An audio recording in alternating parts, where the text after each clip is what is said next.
This EFL Outright Picks edition of the Premier League Gambling Podcast on the Sports Gambling Podcast Network is brought to you by Underdog. Get up to a $1,000 deposit match when you sign up at underdogfantasy.com. Promo code PLGP.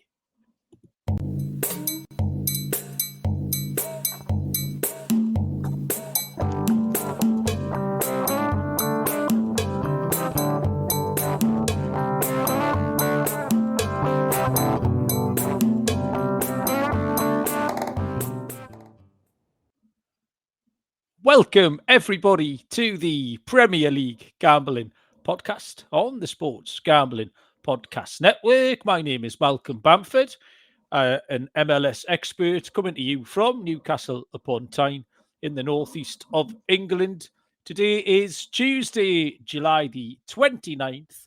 We are here to have a look back at all the young girls in the country being inspired by Barry's 14-1 winner.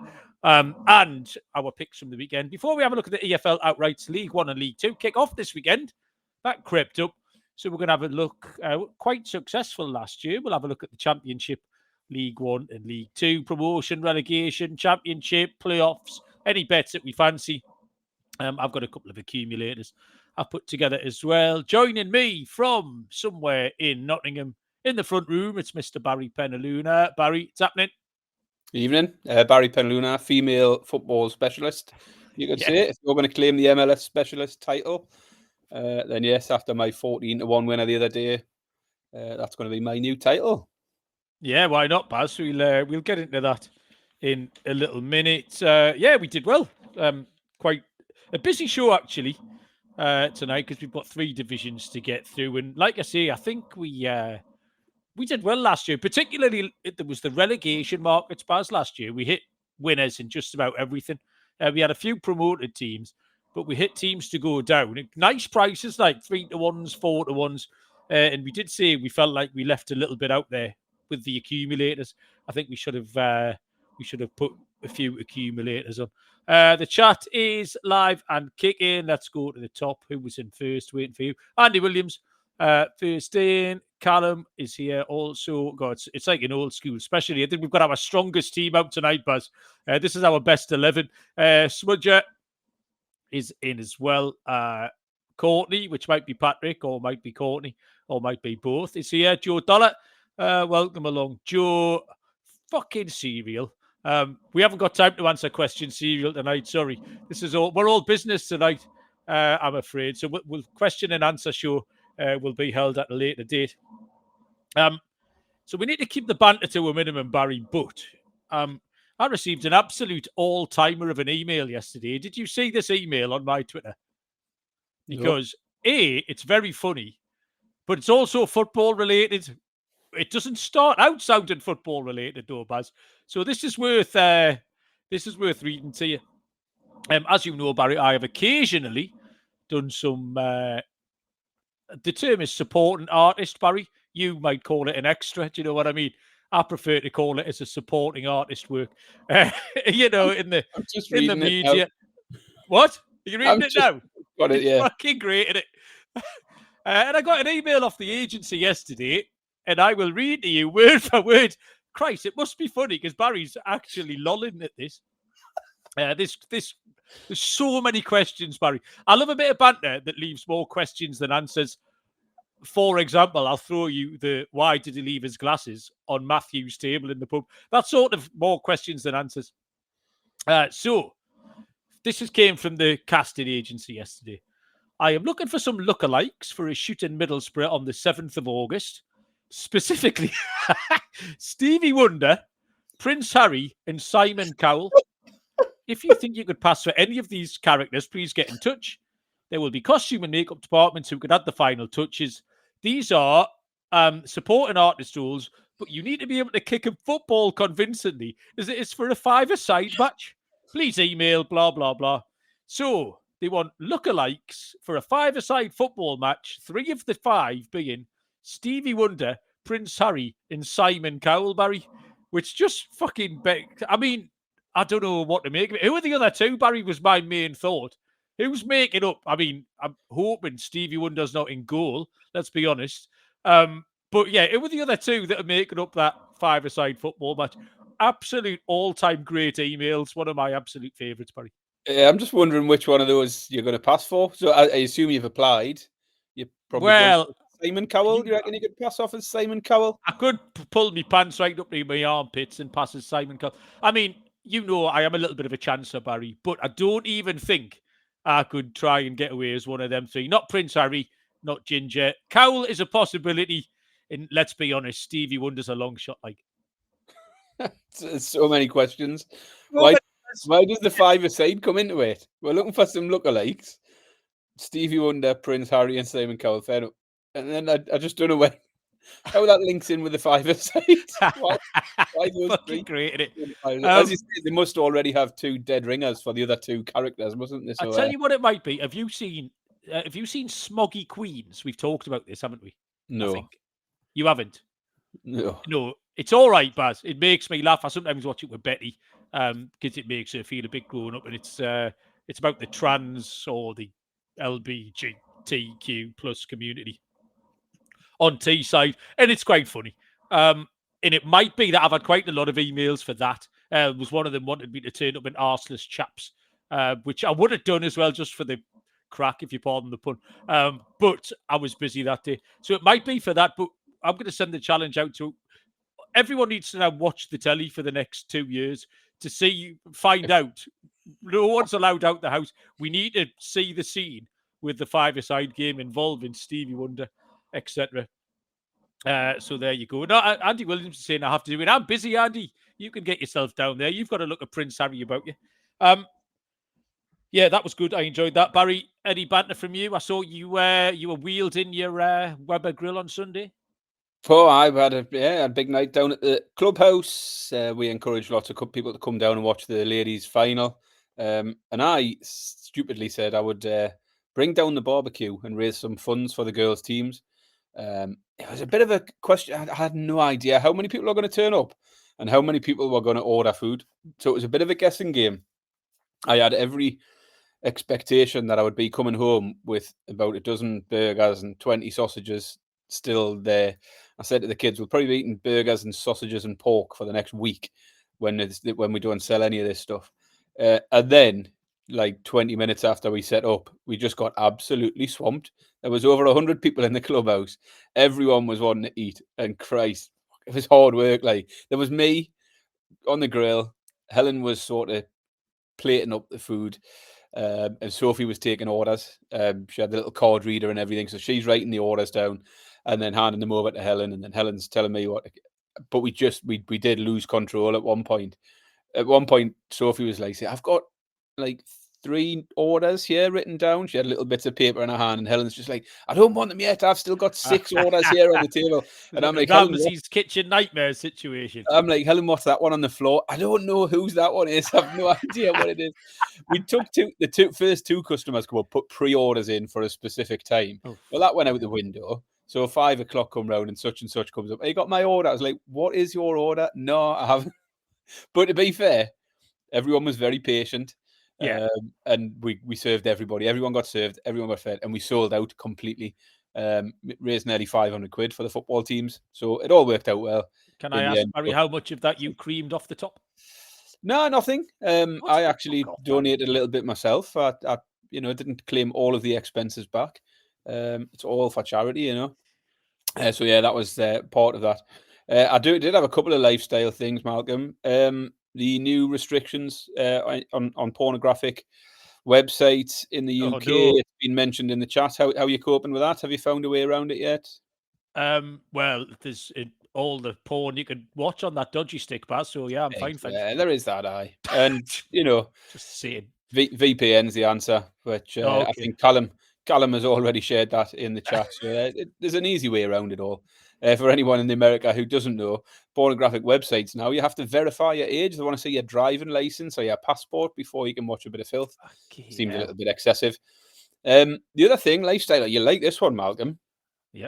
I've taken a foray into the world of, oh my God, bamboo boxer shorts.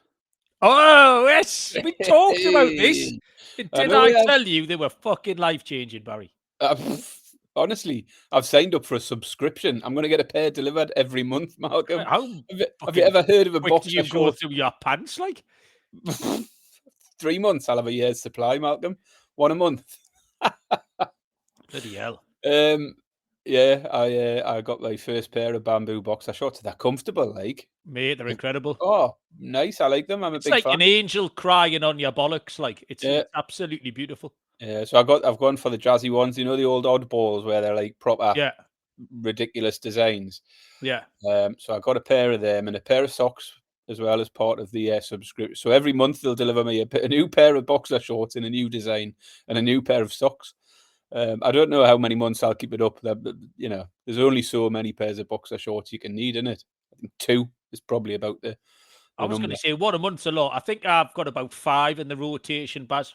Yeah. Yeah, As long well, as I thought, I'll give it a few months. I'll build up a supply, and then, yeah, they're a bit long, like they're not ideal for shorts. If Well, I'm wearing shorts remember over, that the photos of me making top-class saves at St James's Park, Barry? yeah, My bamboo pants were peeking out the bottom of my football shorts. Now, a football yeah, short's quite a long short. I'm getting a bit But of grief in the house for the designs. Funny enough, I bought a new shower gel last week, and it was a fucking zesty. hell. It was a Tell you what, zesty. you're like Peter Stringfellow, I Barry, know, aren't you? I know. Honest, the flavor of the shower gel was zesty lemon and tea tree. I do like them little tingly ones, Yeah, yeah. And the kids were laughing at me. They were basically saying, "Oh, Dad's turned all zesty now. He's got his zesty Yeah, yeah. shower gel." And then when the boxer shorts got, I was like, "Do you like these boxer shorts, kids?" I went, "This has all started with that zesty shower gel, hasn't it?" It has. So yeah, I'm getting all sorts of grief at home, but I'm happy with my boxer shorts. So bugger them. Stay tuned for news of child number 3 on the way in the Penaluna household. He's fucking rampant, isn't he? Dirty get. Excellent, that, Barry. We can also, I'll tell you what else made you feel zesty, Barry. 14-1 winner on the Why? Feminoids football. I'll tell you what, we handicapped that game to within an inch of its life. The handicap being Spain were too short. Spain were probably the better team, but had struggled to put teams away. England had been the combination of things that you want to back, which was feisty, a little bit lucky, and you just knew they'd be in the game. You outlined it to an absolute T. I listened back to mine. I don't think I actually gave out a pick other than at the prices. I'd take England over Spain was pretty much my thought, and just co-signed everything you gave. But yeah, it was a mildly entertaining match. Spain were better in the first half, but England stuck in, got the goal, and yeah, it went to penalties, Baz, and you landed the 14-1 winner. So yeah, beautifully done. Yeah, I mean, the handicap was I thought it would be a very tight game. Every time England and Spain have played, it's been close. Never more than one goal in it. And I said extra time and penalties looked very much in play. As you say, Spain were the better side, but England done exactly what they've done in the previous rounds. Stayed in it, hung in there, and then did it when it mattered. So yeah, so once it got extra time, I had every chance. 22-1 England were to win in extra time and 14-1 on penalties. So yeah, nice when it comes off like it did. Yeah, beautifully done. You had one pick in Norway. You told me was a push. Is that right? Yeah, it was a -1 Asian handicap. They won by 1 goal. That's fair enough. My MLS picks had a right result. Thought I'd gone through the card, but double checked in hand. The one I missed on was the BTTS and over 2.5 in San Diego, Nashville. I did say San Diego were worthy favourites. They won 1-0. But the rest, Cincinnati double chance away into Miami. That was a draw, so landed at 4-5. Austin, I did tell you that would be low scoring. They might nick it 1-0. 4-2 that finish. But Austin won. So 17-10 plus 170 for Austin. And then Minnesota were a great price away at St. Louis, 6-4 plus 150. So 4 units staked on MLS, 7 units returned. So there you go, money in the bank. And what we're going to do for the rest of tonight is fire into the EFL so we can build some accumulators.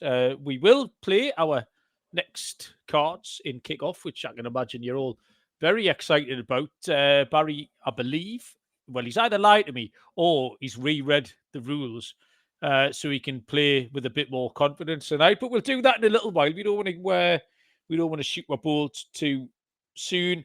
Baz, do you have anything else you want to tell the people before we get stuck into this EFL stuff? No. Ready to go. Ready to go. Now, next question is, have you got the prices to put on the screen like a smart ass? You have? Yeah. Have you? Well, good lad. Right, okay, we'll do that then. I'm going to read these adverts out first then. Sports Gambling Podcast is back with their 32 NFL team previews. I've listened to about 5 or 6. They're all very good. Each episode, they give out one word of a 32-word phrase. Submit the phrase for a chance to win a $1,000 circuit. Future, we are brought to you by mybookie.ag, your place to bet on every sport, including MLB, WNBA, golf, and, of course, football futures. Loads of locations. Crypto is accepted. Head to mybookie.ag. Promo code PLGP for a 100% deposit match up to $1,000. T's and C's apply at mybookie.ag. Promo code PLGP. And you heard us mention Rhythm a lot, our favourites here. That game-changing feature, Power Trends, is going strong. AI-detected patterns where Rhythm's model has consistently won and has a high ROI. 63% those power trends are hitting that at the minute. WNBA 35 and 20 since the launch as well. And get your 7-day free trial at sportsgamblingpodcast.com/RITHMM. Barry, where are we going from championship to 2, or are we going from 2 to championship? Any preference? I would go championship to start with, just because that's how my notes are set out. So it just makes that a bit easier for me. Okay.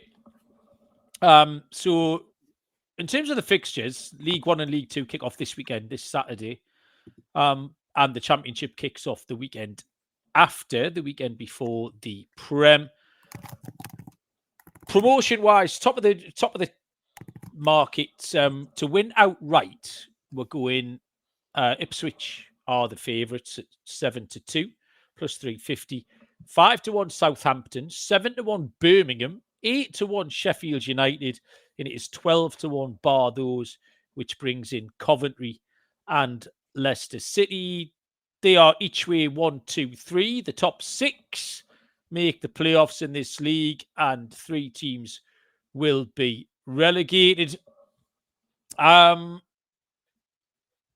lead us off here, Baz, with the favourites, Ipswich. 72 favourites. I mean, the favourites for a reason, and it's because everything's set up in place. Now, I expected kind of better things for them last year. They've come with Kieran McKenna from 10th in League 1, landed back-to-back promotions, and then last season almost came a little bit too soon for them, and they got relegated. But I think they're just ready to go again. They spent a lot of money last year, and I think it stands them in good stead. I think they've got a huge chance at 7-2, Baz. I think they're very, very worthy favourites. Southampton at 5-1 don't do much for me. 2 relegations in 3 seasons. They've actually lost quite a lot of their staff members, not just to mention manager Russell Martin. Jason Wilcox left. Director of football went to Manchester United. Plenty other teams appeal more. Birmingham City are the talking horse, obviously. Tom Wagner, Tom Brady, all of that. The big American influence. Chris Davis has proved to be a really good appointment. They racked up 111 points last year, but as you can't really argue with that. Promoted from League 1, but that is a big effort to go back-to-back.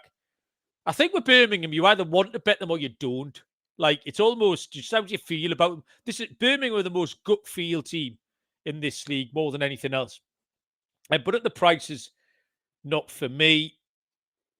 Leicester at 12s, I just don't want anything to do with them. The fact that they're ranked 6th by the bookies in this league tells you the tale. Complete mismanagement, really. The mismanagement's eventually caught up with them, and this division will eat you alive if you're not prepared, if teams are pulling in different directions.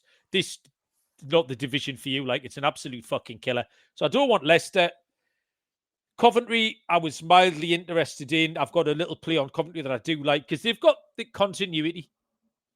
Frank Lampard, who I actually liked before he kind of went a bit mental. And he's come back, and fair play to him because he's stuck to his guns. He's carried on taking relatively high-profile jobs. And Cov did well last year.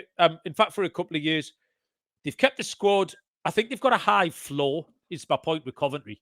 Is that they did it last year. Sunderland beat them in the playoffs. But that floor remains where they are. So I think you're guaranteed a run at a fair price with Coventry. Sheffield United were the last one in here that I wanted to mention. Hangover from the playoffs, lost the manager, just don't really want anything to do with him. Below that, wasn't much that blew my skirt up. Millwall, steady away, not much upside. West Brom rebuilding, might be interested in them next year. But that was me, Buzz. My two plays here, I'm going to start chalky, and it's Ipswich to win the league at 72 plus 350. We took this price. If you think it's a short price, we took this price on Birmingham last year, but Birmingham with 3-1, maybe 100 to 30. And it turned out to be one of the greatest prices available. Ipswich might just prove to be that 72. In my second play is going to be on Coventry City, and it's Coventry to make the playoffs at 11 to 10. This is one for your rackets. If you're building some lucky 15s or some Yankees or whatever, Coventry to make the playoffs at 11 to 10 plus 110. Because, like I say, I think the floor's there. It's already there. I think they can only build on it. Fourth, fifth place finish, something like that for Cov. So top end of the table, Baz, that's me. Yeah, I like that Coventry pick. Not one that made mine, but I agree with you. I think I'd be very surprised if they didn't make a run for the playoffs at least. So plus money for them to get to the playoffs is a good shout. But I think for me, you're immediately sort of drawn to the relegated teams first of all, and look to see if there's any reason to look elsewhere beyond that. We saw last year both Leeds and Burnley bouncing straight back at the first time of asking, finishing in the top two.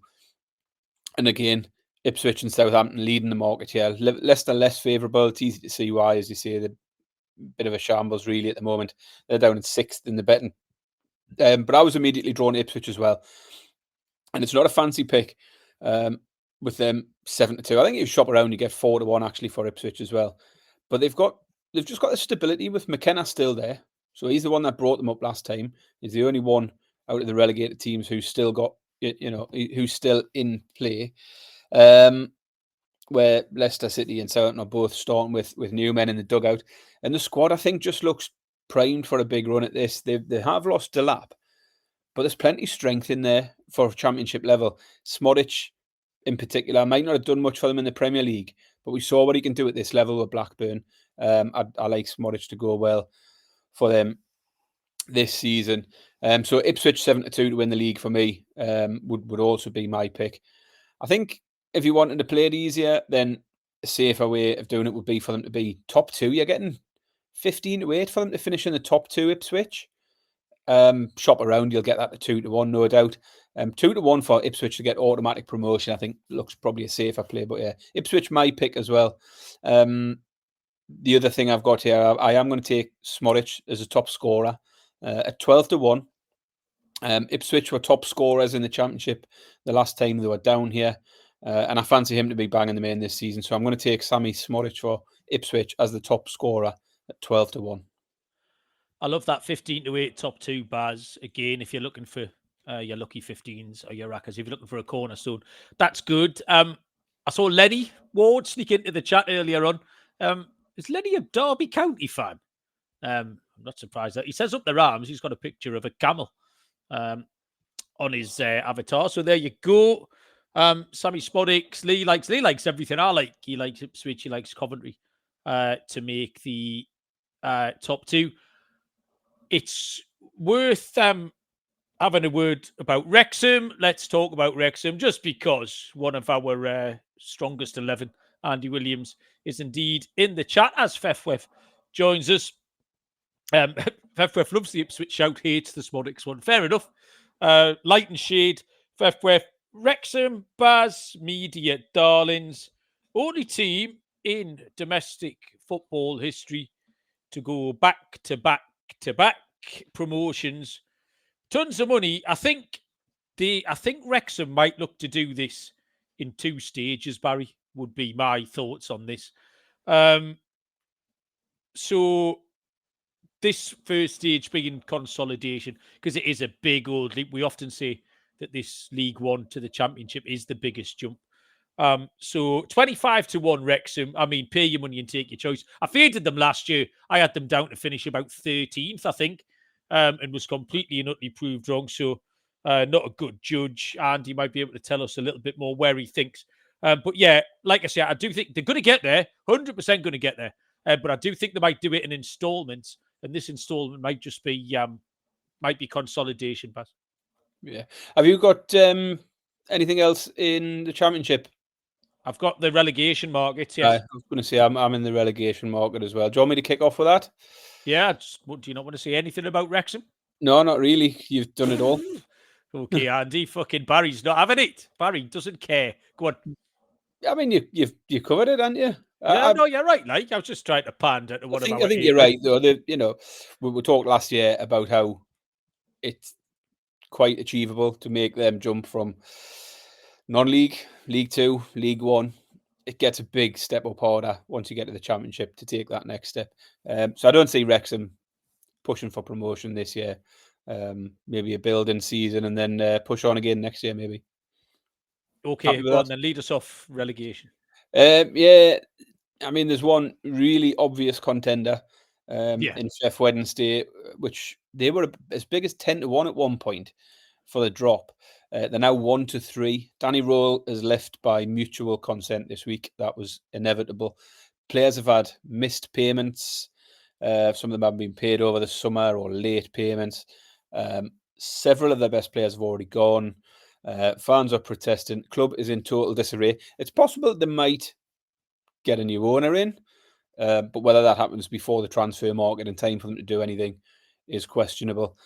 So yeah, obviously no fun in backing Sheff Wed to go down at 1-3, and even finishing bottom, you're only getting 10-11.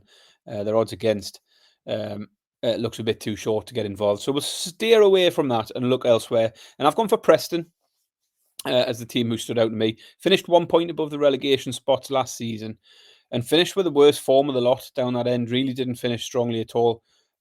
Almost got dragged right into it. They're going to need a big improvement from the way they finished last year if they're to survive again.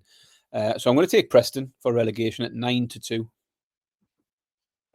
Is that you finished? Yes.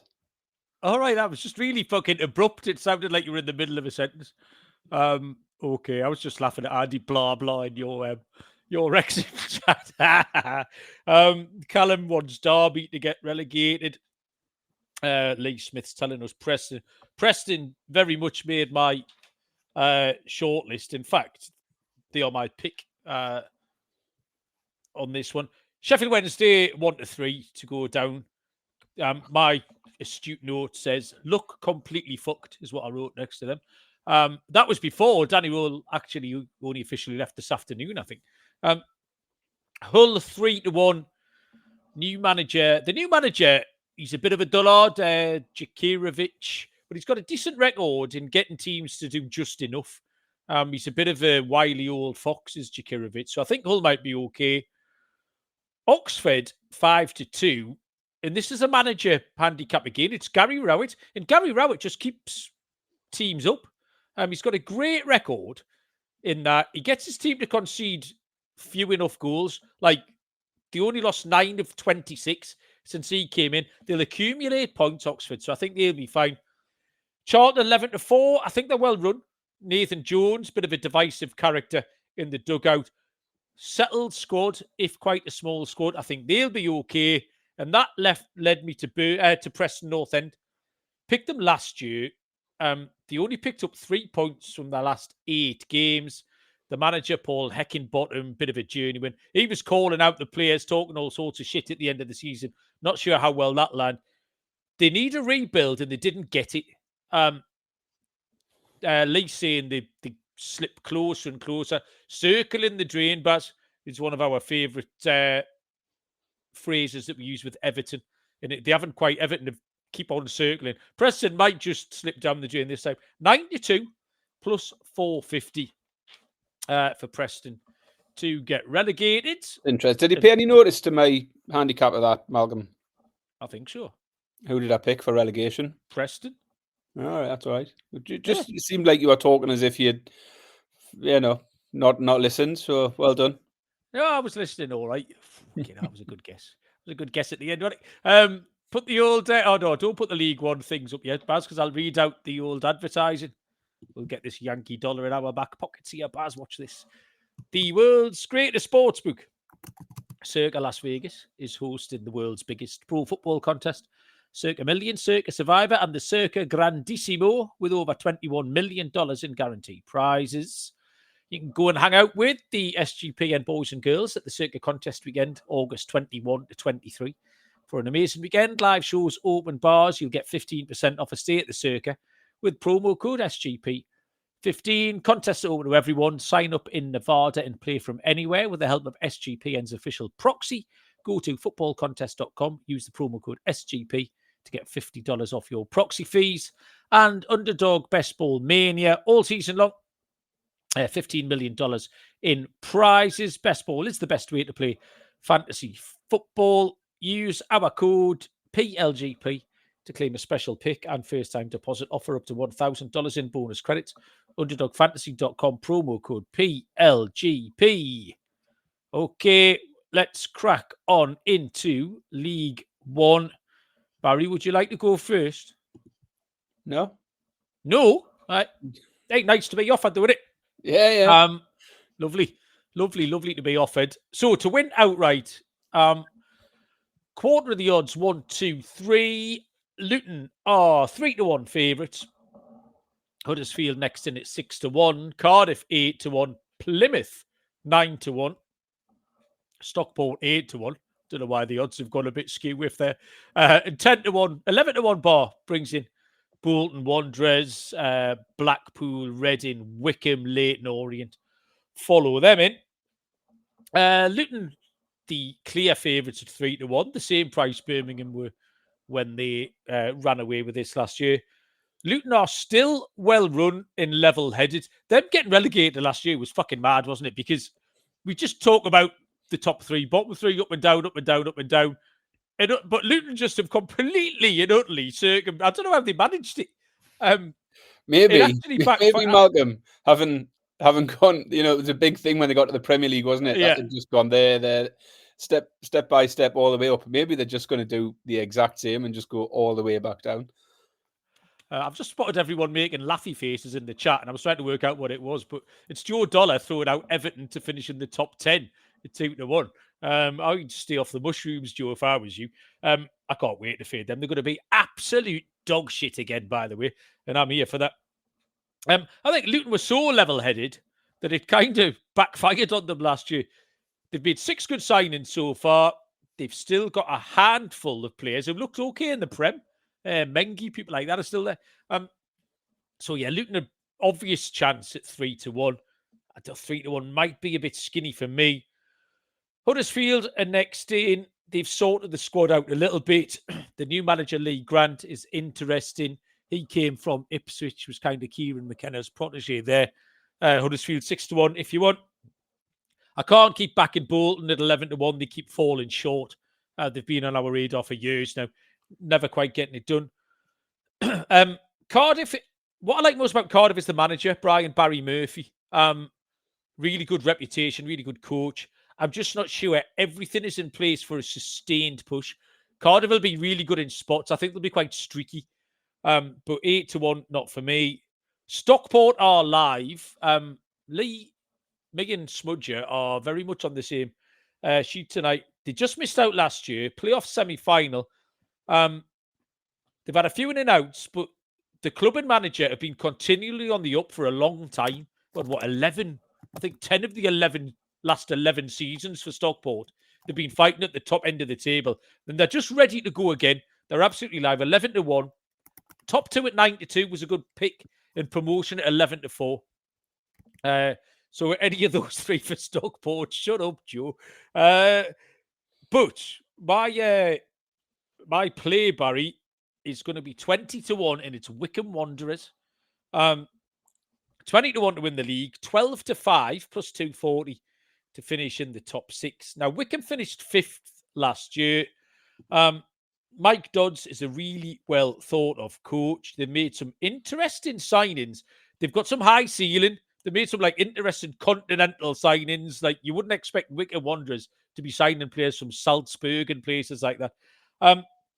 They've got really good squad depth. I think behind probably Luton Town, Wycombe's squad depth is the second best in that division. So my players are going to be Stockport to finish in the top 2 at 9-2, or promoted at 11-4. But I'm going for Wycombe Wanderers 20-1 each way, which will be a top 3 finish, and 12-5 plus 240 to finish in the top 6. Pat. Yeah, so the laughs in the chat were actually for me refusing to go first, which is what I thought they were laughing at. Oh, right, sorry. But there's a reason for it, and it's because you've done such a good job in the championship. Your notes are a little bit more comprehensive than mine, and you've covered a few more teams than me.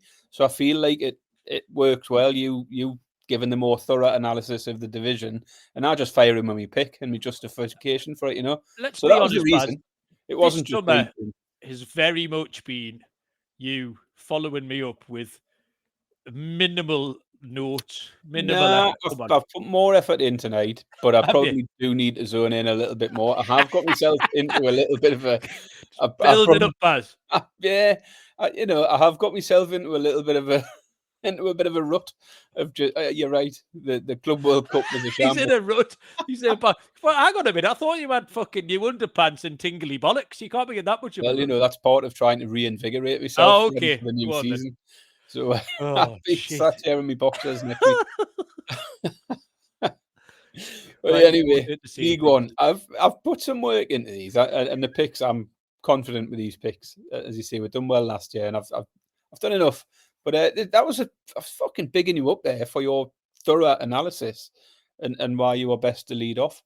Again, the 3 relegated teams in League One, or the 3 relegated teams from the Championship, dominating the top of the market in League One, filling 3 of the top 4 spaces in the market. But I thought it was worth looking elsewhere, looking outside of that, and Stockport, like you, were the ones that jumped off the page for me.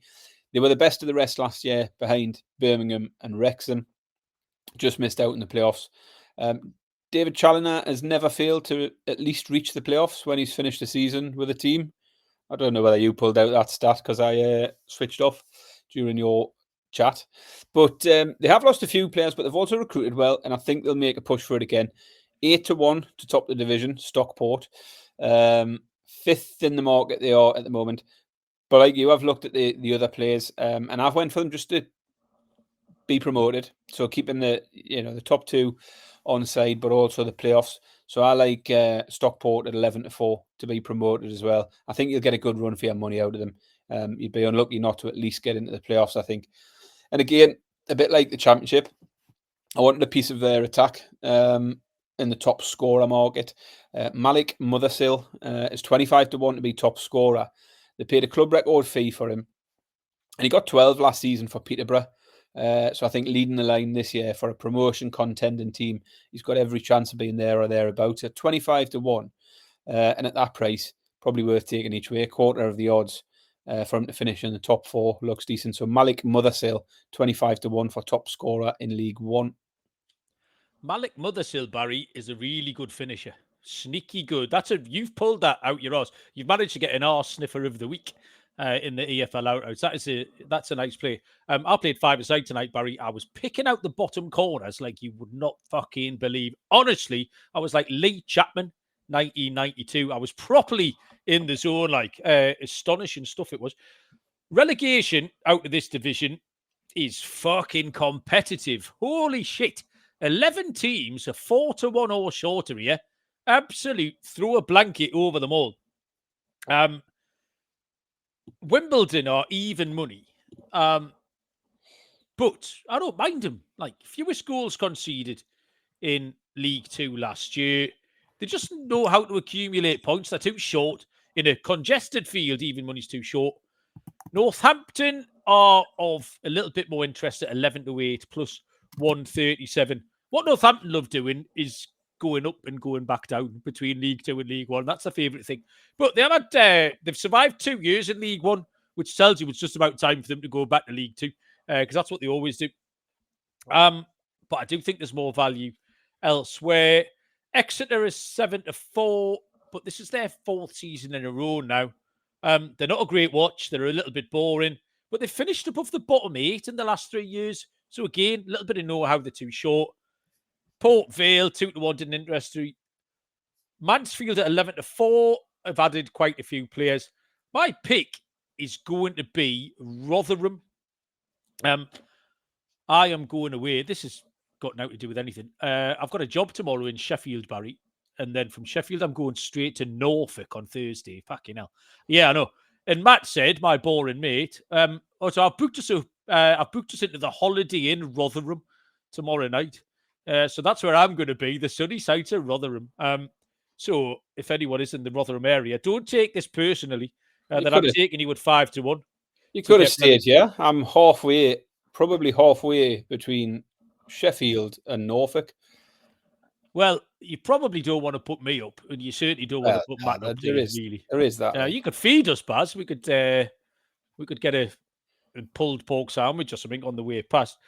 So Rotherham are on the slide.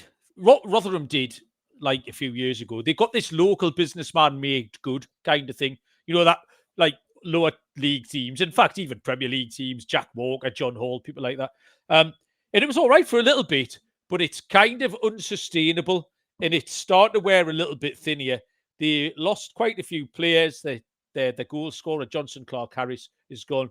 And they just look vulnerable. Like I say, this is an absolute bum fight here. Loads of teams in this market. But I'm going to take Rotherham at 5-1, Pat. Yeah, so for me, I thought this was wide open as well. So I wanted to look for something at a reasonable price. But as I say, a lot of them throw a blanket over them at the top of that market. So it was competitive. I've went straight back to a team I took last year. I thought it was a little unlucky with Burton Albion. They gave me a run for my money. Early part of the season, they were in that bottom 3 for a long part of it.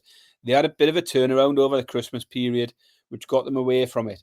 But then they faded again towards the end of the season, almost got dropped back into it, and eventually finished, I think, 4 points above the relegation.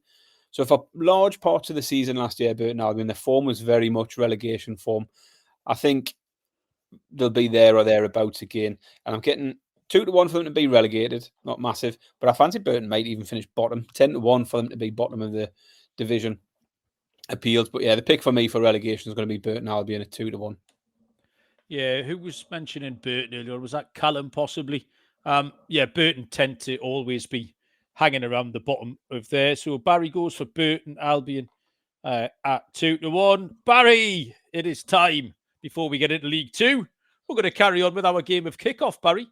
Early stages, the score remains 0-0.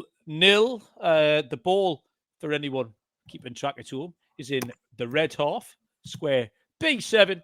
It's just been cleared from the right back area by my Korean twin, Tony Lee.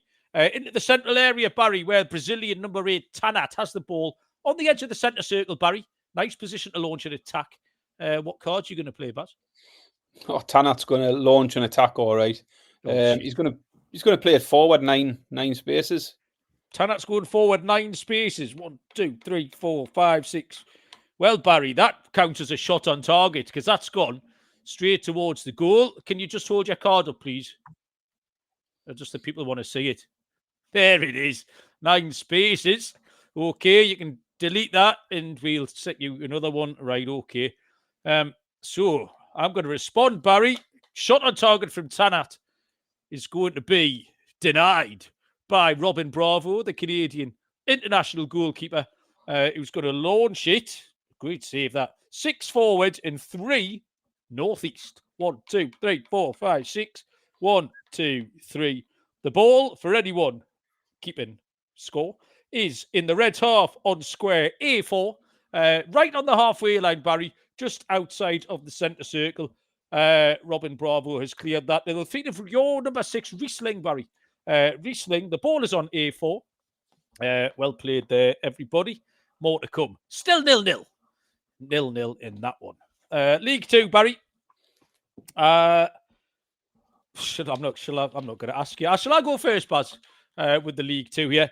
Yeah. This one is absolutely wide open. The third favourites in this division are 14-1. That tells you how wide open this is. You got the old graphic there, Baz? I have, yes. Get the graphic open for the people and also for me so I can read it out. MK Dons are at 3-1. Andy says that game's worse than the Pants chat. I enjoyed both the Pants chat and I enjoyed that game. 3-1, MK Dons, Franchise FC. Chesterfield are in second at 7-1. And then it is 14-1 bar. Gillingham, Salford City, Bristol Rovers, Notts County, Swindon Town, the only team in the country without any of the letters of the word mackerel in the name. Barnet, 14-1 as well. And then it's 16-1 bar those. MK Dons at 3-1. They got on my tits last season. I picked them. They were a better price than this. If you remember, Iron Mike Williamson had gone there, had them playing all the tiki-taka. Didn't work at all. So, new manager this time is Paul Vaughan. And the issue I've got with MK Dons is they're very much a Moneyball, kind of data-driven Brentford type of situation. And the new manager, Paul Vaughan, isn't. He's a little bit old school. So we've got this clash of styles here. He has got a good pedigree, Paul Vaughan. He's been promoted in his 4 full seasons every time with different clubs. So a good pedigree, but it's just a bit of a weird fit. It's his pragmatism against this Moneyball thing. And talking through my pocket, they did get on my tits last year. So I won't be taking the 3-1. Chesterfield at 7s are interesting. Reached the playoffs last year directly after promotion from the National League the year before. So can they take a step forward again? They had a load of injuries over the winter. That stymied them a little bit. There was a real 2-month streak where they had a lot of injuries to the key players. So if that doesn't happen, they have got a chance, but the squad's a little bit older. I'm not sure they're all fully recovered from that injury crisis that they had. Just not convinced by him at the prices. Gillingham back out at 14s. Everything's in place again. Gillingham have got the resources. They just don't know how to use them. And again, I took Gillingham last year. And they just can't put it together. I can't take them again. They could easily pop up at 14-1. The end of the season, they could be sitting there and I'll be shaking my head, but I'm not taking them. My pick, I'm going 20-1 again, Baz. And it's Grimsby Town. Missed the playoffs last year on the final day. They lost 1-0 at Wimbledon. If you remember that game, Wimbledon won. And there was mass pitch invasions and all of that shit. But they made really big strides during the season. They've kept the squad together. The squad were at a good age. Manager David Artell is really good at improving players. We talk about Eddie Howe being able to do that. Artell can do that. And I think they can build on what they've done last year. 20-1 each way for Grimsby Town. And a top 7 finish. This is top 7 rather than top 6 because playoffs. It's top 3 automatic promotion here. And 4, 5, 6, and 7 make it into the playoffs. So top 7 for Grimsby Town at 9-4 plus 225, Baz. Yeah, so I'm glad you've went somewhere a bit bolder because I have ended up looking at the top of the market. You've mentioned MK Dons, obviously 3-1. They are a short price, especially given where they finished last season. But they've put a lot of money into it. As you say, they've made a managerial change. They've got Paul Vaughan in there, who's been promoted 4 times from League One to the Championship. So pedigree at a higher level than this in terms of getting teams up. And he's been back with funds. And I think the thing that stands out there for me, we've seen before, it doesn't take a huge investment in League Two to make a side be really competitive or to possibly even dominate that division. So I tried to look elsewhere and sniff out a bit of value. I couldn't get away from MK Dons in the end. I just think that promotion pedigree, the strengthening of the squad, I think they look prime for a title push. So MK Dons would be my pick at 3-1 to win it. Looking elsewhere for something a bit bigger, because appreciate it's not a great price. I didn't mind Colchester as an outsider here. They're 4-1 to be promoted, 16-1 to finish top of the league. Not a bad price for a team who threatened the playoffs for large parts of the season last year. Just missed out on the last day. Needed a win. Needed results to go their way. I think they'll at least make a run for the playoffs again, and the 4-1 might look decent value if they're to get there. So yeah, the main pick for me will be MK Dons. If I was looking for someone at a fancier price, Colchester were the one that caught my eye out of the middle of the market. Okay, you've just caught me. I'm marking down the squares, Barry, for the kick-off game, like a chess match. You know, when they write down all the like king to bishop b3 and all that. Stop the clock. I'm just got to make sure that this is kept all above board. Relegation. Hang on, what's the chat telling us here? Who's getting promoted? And he wants Salford and Walsall, 14-1 and 16-1 in there. I think that's about it. There's a bit of Grimsby chat. Yeah, my second ever away match, Newcastle, was at Grimsby, because we signed Brian Kilcline. Barry, if you remember Killer, everyone remembers Killer. So I wanted to go and watch Killer make his debut when my dad went, and we drew 1-1. Sean Cunnington scored for Grimsby, and Kevin Sheedy, indirect free kick, back pass, picked it up. So we had a free kick 6 yards out, and Kevin Sheedy mullered it in off the crossbar. We got a 1-1 draw, 1990, 91, something like that. Long time ago. Relegation, Barry, have you got these odds up here? I haven't got relegation odds. Right, fair enough. Newport County are the Jollies at 9-4 plus 224. I think they'll be all right. I got no issue with Newport. Harrogate 3-1, circling the drain. Another one, Barry. Harrogate Town. I feel like we pick them every year just because there's no fucking pedigree there. They're not a proper club. No one in the town gives a shit. And I know this because I've got a mate at Harrogate Town. He's not there anymore. They stopped emailing him back. You know, he was the sports psychologist. Last summer, they just stopped emailing him. He asked when to report for pre-season, and they just never replied to him. So he never officially got sacked. They just they ghosted him, is what they did. They've got nothing there. It's just false economy completely. It's another local businessman made good, the director, with his son as the manager. And this has gone on for years and years and years. Low budget, very, very vulnerable. 3-1 Harrogate Town is a fair price. Accrington Stanley at 4-1, who are Lee's pick here. Finished 21st last year, so one place above the relegation places. Another low budget team. The squad absolutely lacks quality. Need to wheel and deal. So I think Accrington are live at 4-1 to go down. And that was it. I found this quite easy, Barry. I took Harrogate at 3-1 and Accrington at 4-1. I was happy to make two plays here. I didn't think this was particularly complicated. Me neither, and I've got one of those same picks. There's a Newport lead the market, having finished one place above the drop last season. I actually took Newport last year for the drop and just missed out on that. But for me, it's the team who finished just above them, Accrington Stanley, who will be my pick for relegation. I think at 4-1 for the drop, they just look better value than Newport, as you say. They just haven't got that pedigree. Circling the drain, as Lee says in the chat. I mean, both your picks could very much be in the mix for this. But yeah, Accrington's the one that I think will give you a good run for your money. So I'm also on Accrington Stanley, 4-1 for the drop. Last year we built a whole load of lucky 15s and stuff, and we got a lot of winners in the wrong places and stuff. So we're not going to do that as officially this time. There's enough picks there, and I'm sure everyone's made their own as well. So I will be putting some together. I've got two little Ackers here, Barry, that I quite like. My first one is going to be those two 20-1 winners. This is the 440-1 shot that we've been waiting for. And it is Wickham to win League One and Grimsby to win League Two. Both teams are 20-1. So the each way double pays 440-1. The place double pays 35-1. So for a fiver each way, you're getting 2,850 quid back on that one. And I've got a 22-1 threefold, Barry, which is Coventry to make the playoffs. We both like that. High ceiling, 11-10 Cov.